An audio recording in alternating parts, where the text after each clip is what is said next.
이 시간 은혜 받으실 하나님의 말씀은 구약성경 민수기 33장 28절 29절 말씀입니다. 민수기 33장 28절 말씀 먼저 합독하시겠습니다. 데라를 떠나 밑가에 진을 치고. 아멘. 이스라엘 백성들이 이제 출애굽을 하고 가나안 땅까지 들어가는 광야의 여정입니다. 42번에 다들 가지신 것 같은데요. 예. 42번의 진을 치는 그러한 역사 가운데 하나님께서 이루시는 분명한 일하심이 있는 줄 믿습니다. 이스라엘 백성들이 가나안을 정복하지 않습니까? 이스라엘 백성들이 가나안을 정복하면서 그 가나안 땅에서의 족속들이 있습니다. 족속들. 히르기스 족속과 가나안 족속과 여부수 족속과 이러한 족속들이 있는데 사실 그 족속들마다 가지는 특성들이 있었습니다. 근데 하나님께서 왜 그 가나안 땅의 족속들을 치게 하셨을까라는 거예요. 거기에는요, 힘 있는 자, 권력이 있는 자, 어떠한 점을 치는 그러한 족속들. 그런데 그것을 보게 되면 우리가 신앙생활 가운데 이겨야 할 것들이더라고요.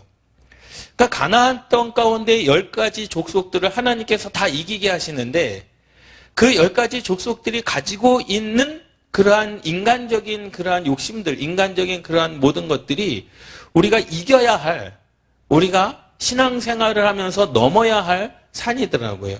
그래서 물질적인 유혹이라든지 권력의 유혹이라든지 아니면 이방 신들에 대한 점치는 것들의 유혹이라든지 이제 그러한 것들을 통해서 하나님께서 가나안 땅을 하나님의 나라를 차지하게 하시는 줄 믿습니다.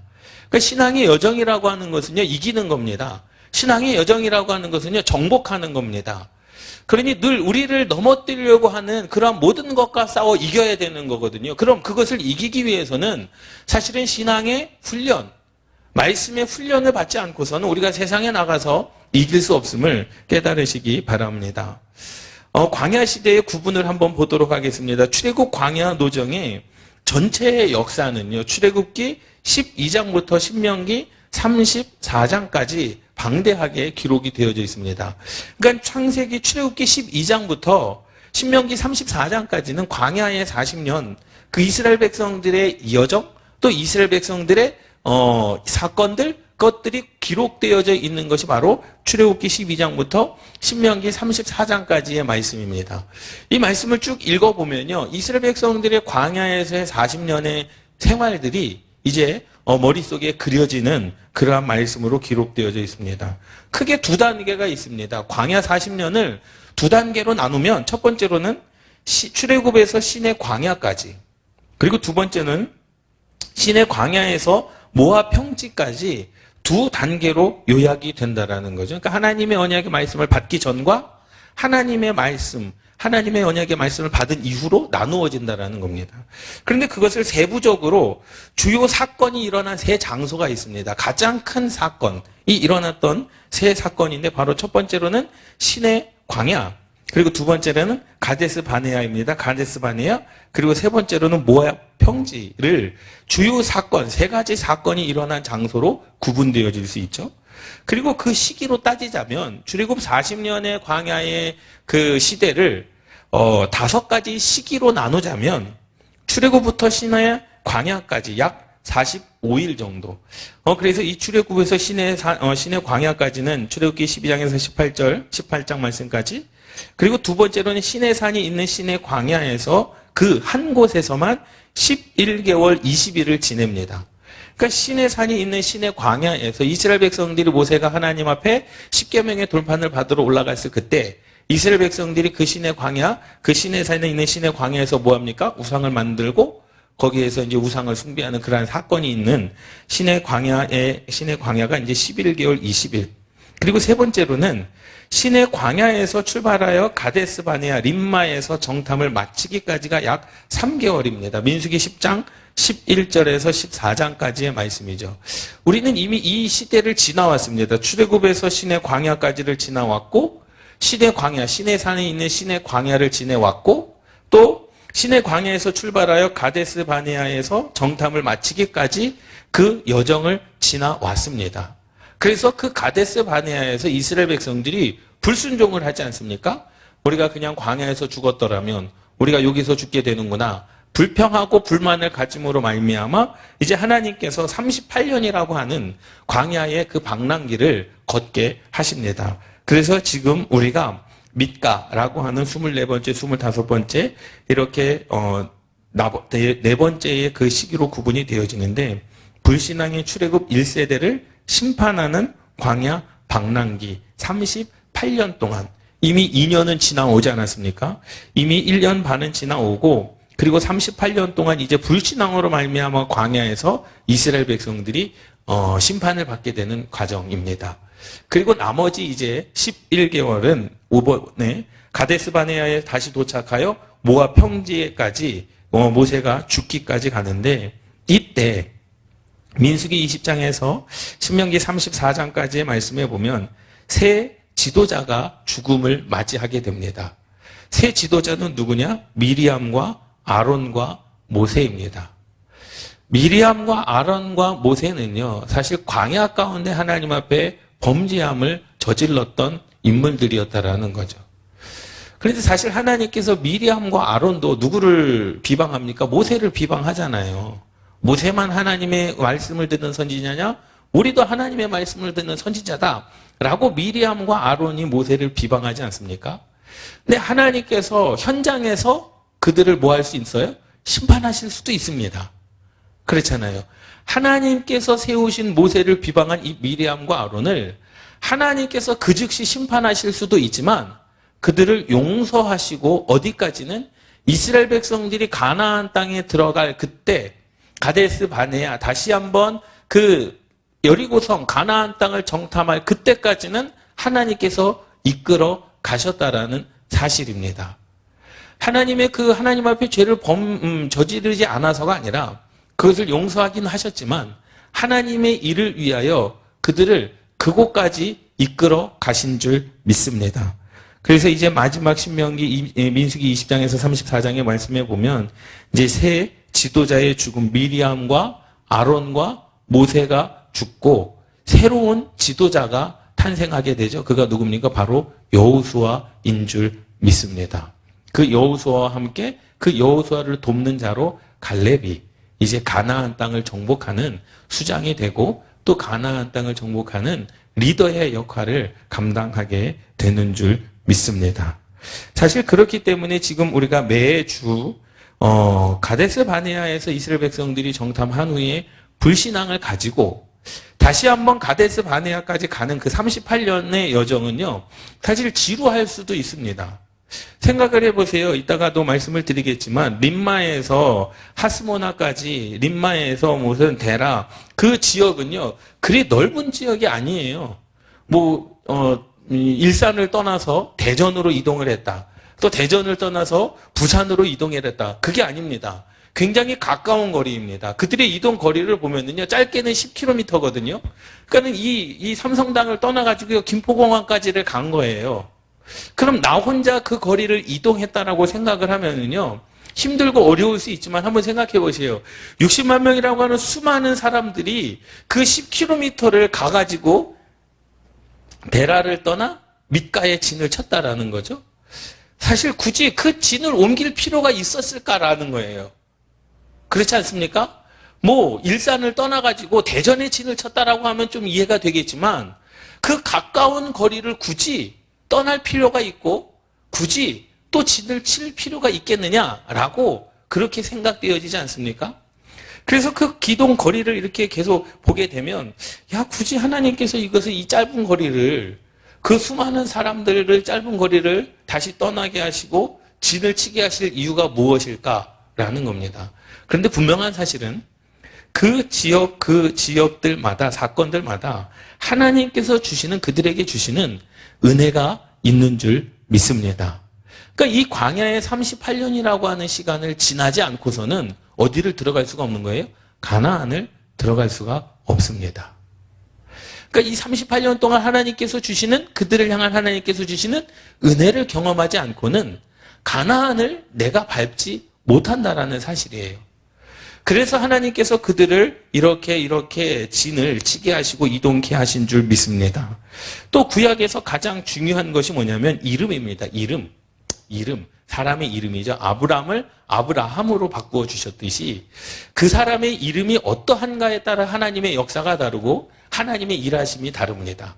그리고 두 번째로는 지명입니다. 지명. 그곳의 이름이 어떠한가, 그 나무가 어떠한 나무인가, 그곳에 어떠한 것이 있는가에 따라서 하나님의 역사가 다르고 하나님의 일하심이 다르고 하나님의 의도하심이 달라진다는 사실을 믿습니다.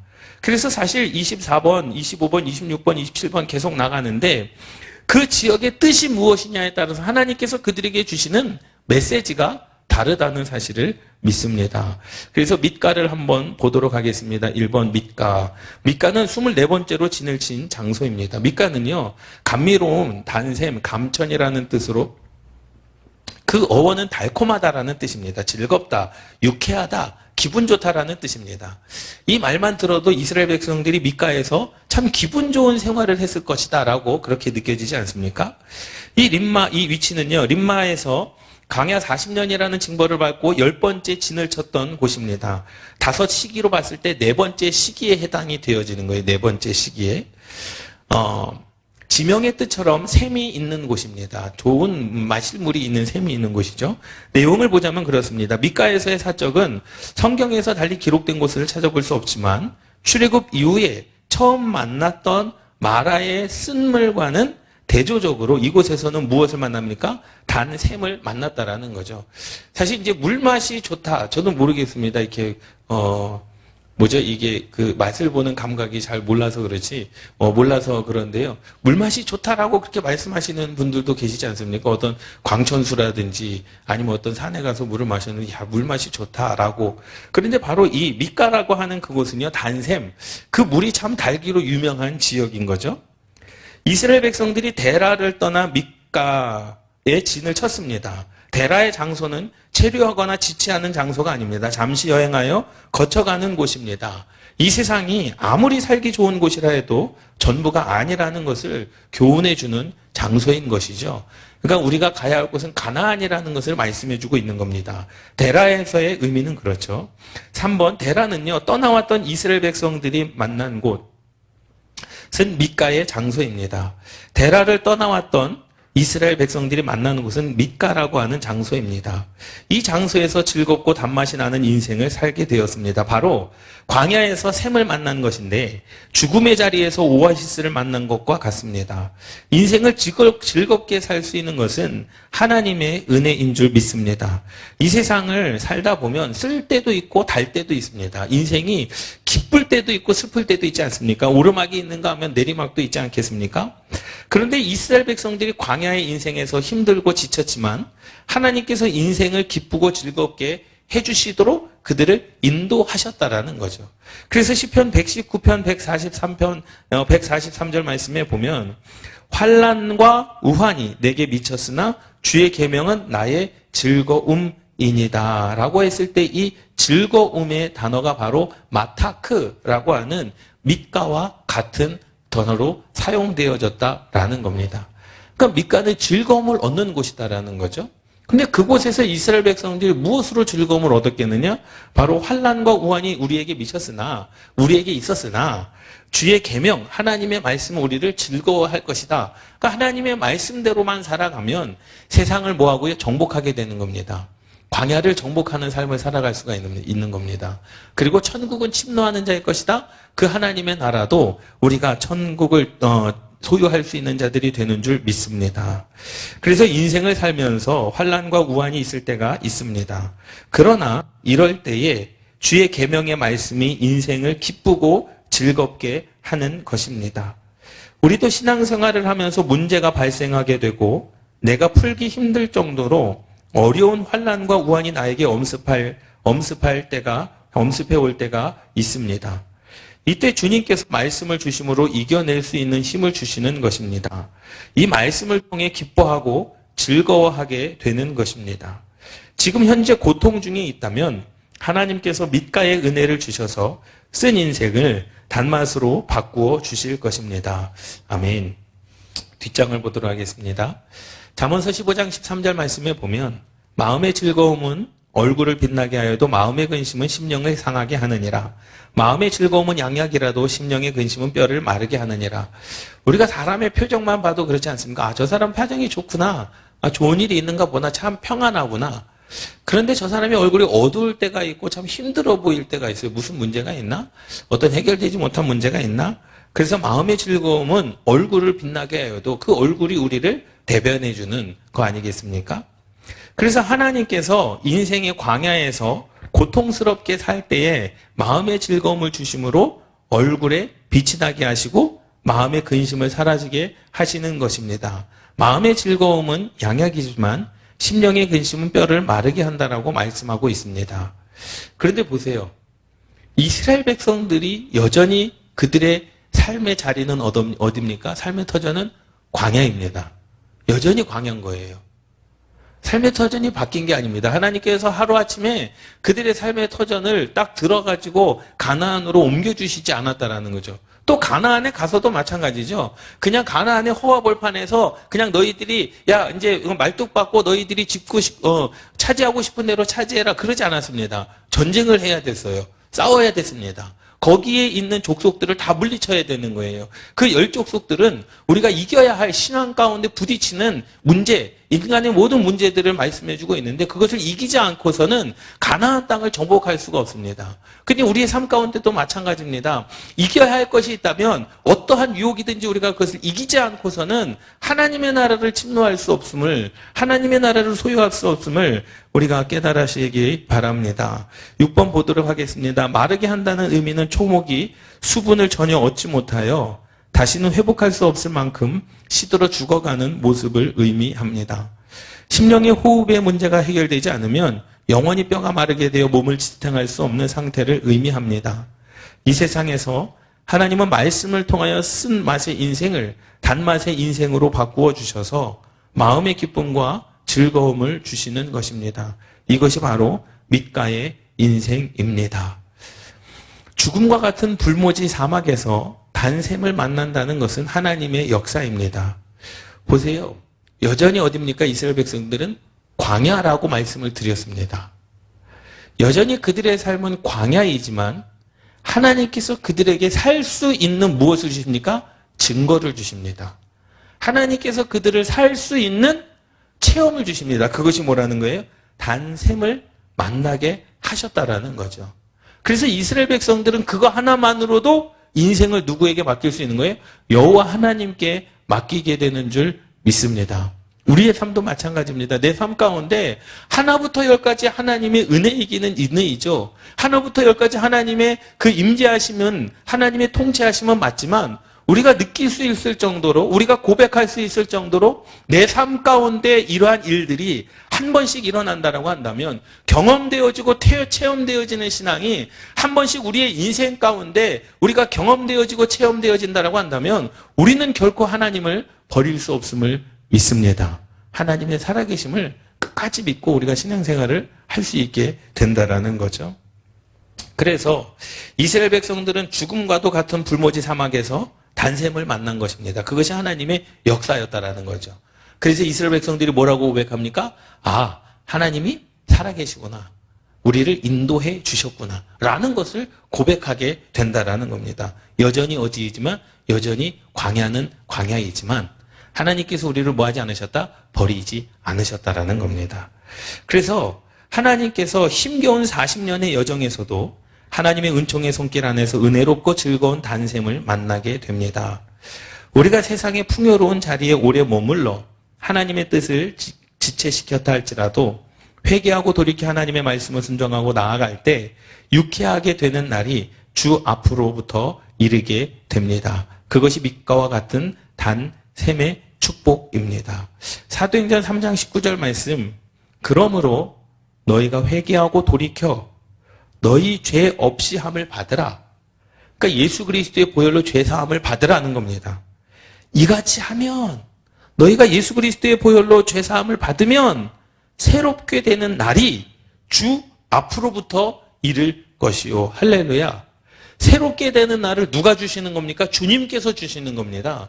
새롭게 되는 날을 내가 창조할 필요가 없습니다. 내 모든 죄를 예수 그리스도의 보혈로 죄사함을 받기만 하면 여호와 하나님께서 우리의 인생 가운데 새롭게 되는 날을 허락하여 주시는 줄 믿습니다.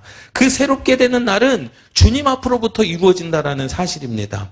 믿습니까? 그렇게 되면 부족함이 없고, 그렇게 되면 하나님께서 축복의 은혜로, 풍성함으로, 풍성한 열매로 우리를 이끌어 주시는 줄 믿습니다. 그래서 그것을 누가 경험합니까? 이스라엘 백성들이 경험을 하게 됩니다. 그래서 8번째, 우리의 인생을 단샘으로 인도하시는 분은 하나님 한 분뿐인 줄 믿습니다. 그래서 그들이 줄이거나 목마르지 아니할 것이며 더위와 볕이 그들을 상하지 아니하리니 뭐하세요? 광야에서의 말씀인 거죠. 그들이 줄이거나 목마르지 아니할 것이며, 광야에서 줄이지 않았습니다. 광야에서 목마르지 않았습니다. 더위와 볕이 그들을 상하지 아니하리니, 광야 가운데서도 뜨거운 햇볕에서 그들이 한 번도 얼어 죽은 사람이 없었고 더워 죽은 사람이 없었다라는 거죠. 옷이 없어서 헐거벗은 사람이 없었고 신발이 없어서 씻지 못한 자들이 없었다라는 겁니다. 어느 동안에? 광야 40년 동안에. 이는 그들을 긍휼히 여기는 이가 그들을 이끌되 샘물 근원으로 인도할 것임이라. 여기서 말씀하는 이 샘물이 밑가, 마다크. 하나님께서 그들을 단샘으로 이끌어 주시는 은혜가 있는 줄 믿습니다. 그래서 하나님의 말씀은요, 송이꽃처럼 달고 오묘하고 광야 같은 인생 여정에서도 유일한 단샘은 하나님의 말씀인 줄 믿습니다. 하나님의 말씀이라고 하는 것은 지켜라, 가르치라, 그리고 지키게 하라. 그것만이 하나님의 말씀이 아니라 때로는 우리들에게 위로의 말씀을 주시지 않습니까? 내가 너와 함께 하겠다. 이것은 우리가 지킬 필요도 없고 우리가 가르칠 필요도 없고 내가 너희와 함께 하겠다. 그것은 우리가 믿는 신앙 안에서 하나님이 지금도 나와 함께 하시는구나. 그 하나님의 말씀이 내 인생 가운데 유일한 단샘인 줄 믿습니다. 분명히 하나님께서는 시내산에서 모세를 통하여 율법의 말씀, 가르쳐 지켜야 될 말씀을 주시기는 했어요. 그것은 분명히 우리가 따라야 될 겁니다. 순종해야 될 겁니다. 가르쳐 지켜야 될 겁니다. 그런데 그것만이 아니라 내가 광야의 40년 동안 내가 너희와 함께 하겠다라는 거죠. 함께 하실 것을 또 보여주시 않으셨습니까? 구름기둥과 불기둥으로 함께 그들과 함께 밤낮으로 동행해 주신 하나님의 은혜가 저와 여러분들 가운데 있기를 주님의 이름으로 축원합니다. 아멘.